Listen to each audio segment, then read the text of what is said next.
हमने लास्ट में क्या था, मोक्ष संन्यास के पहले हमने जो भी कुछ कहा, महामंडलेश्वर बने, हमने अखाड़ा बनाया, चुनाव लड़े, अपने जेंडर के लिए लड़े, यूरोप में गए, HIV के लिए लड़े, हमने हमारी बुकें छपी, अनविजिबल लाइफ, एक जिंदगी ऐसी जो आपके बीच में रहती है, और हमने अपने को प्रेजेंट करना था। इस सब चीज को करते करते हमें तो यही नहीं पता था। पहले तो बचपन में अपने शरीर से लड़ते थे कि हम है क्या, मेल है फीमेल है, लेकिन हम दोनों में अपना आपको जस्टिस नहीं कर पाए। ना तो हम आदमी थे ना हम लोग औरत थे, कहाँ जाएं कहाँ जाएं। समाज ने एक गाली बना रखी थी, हिजड़ा। मेरे बाप ने, मेरे दादा ने और मैंने भी हिजड़ा ही सुना। 2014 में माननीय सुप्रीम कोर्ट ने जब हमारे को वर्डिक्ट दिया और हमारे तीसरे जेंडर का अधिकार मिला और किन्नर करके संबोधित किया गया, तो उस समय मुझे पता चला कि हम किन्नर भी हैं। आपकी भी लड़ाई थी इसको, ये हाँ बिल्कुल थी। तो लक्ष्मी नारायण त्रिपाठी जी, चर्च में लक्ष्मी नारायण त्रिपाठी, उनके साथ मिलकर ही आपने। वो मेरा छोटा गुरु भाई है, मेरे घर का हिजड़ा है। जिस गद्दी पे मैं हूँ, कल्याण दादा गद्दी में, वो उसी घर से है।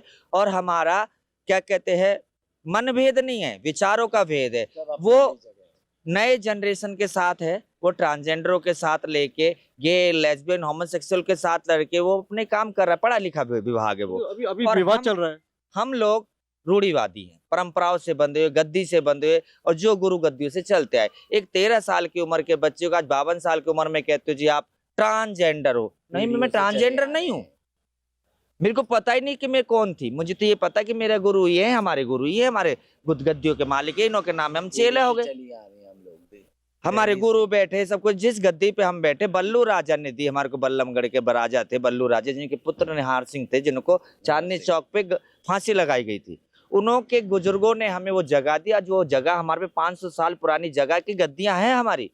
लेकिन जब भी कुछ हुआ, आपने बोला जी शमशान में ले जाते हैं, जूते मारते हैं, ये कभी क्यों नहीं बोला एक जनाजा लेके जाते हिजड़े का, उसको जूते मारते?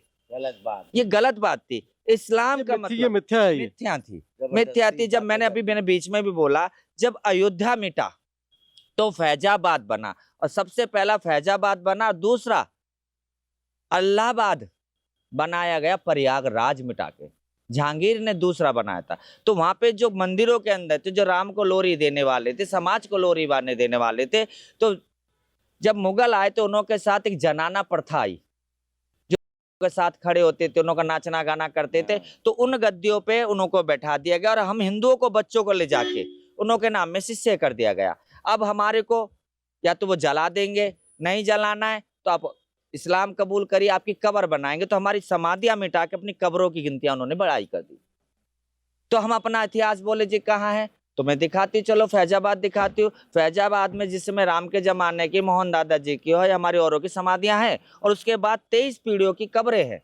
रिसेंट अभी हमारे अयोध्या में गुलशन बिंदु पंडित का बच्चा था, 2 हज करे, उसको कब्र में डाला गया। सबसे बड़ी उपाधना यह है कि इन्हों का कोई, हम हिंदू बच्चे मुसलमान भी हो जाते हैं तो ये लोग क्या करते, अपना स्थानीय कब्रिस्तान में हमारे को जगह दे देते हैं।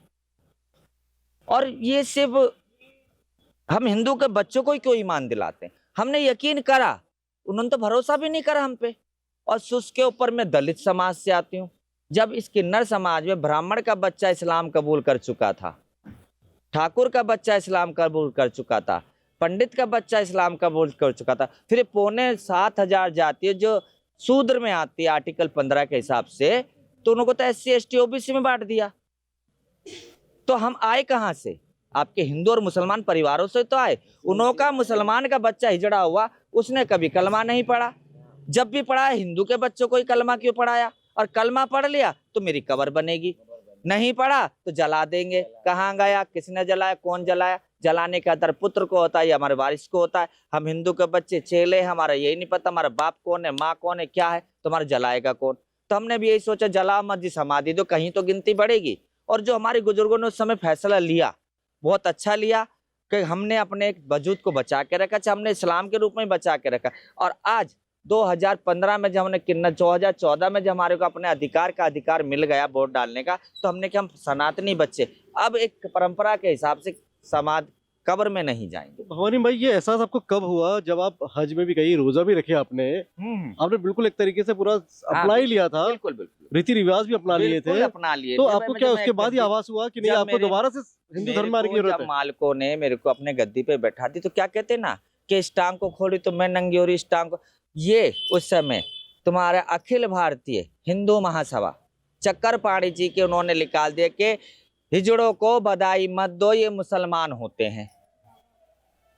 पहले इज्जत करते ने, तुम मुसलमान बना दो, तुम बधाई कौन देगा? इसलिए भवानी माँ को 2011 में इस्लाम कबूल करा, 12 में मैंने हज करा और 2015 में मैं वापस हिंदू बनी। ठीक है जी, रोटी के पीछे, परंपरा के पीछे इस्लाम कबूल करा था। अब जब तुम बधाई छीन लोगे तुम जाएंगे कहाँ? मतलब मजबूरी थी क्या? मजबूरी हुई। भारत न्यूज़ लाइव से जुड़ने के लिए इसे लाइक, सब्सक्राइब और बेल आइकन दबाएं।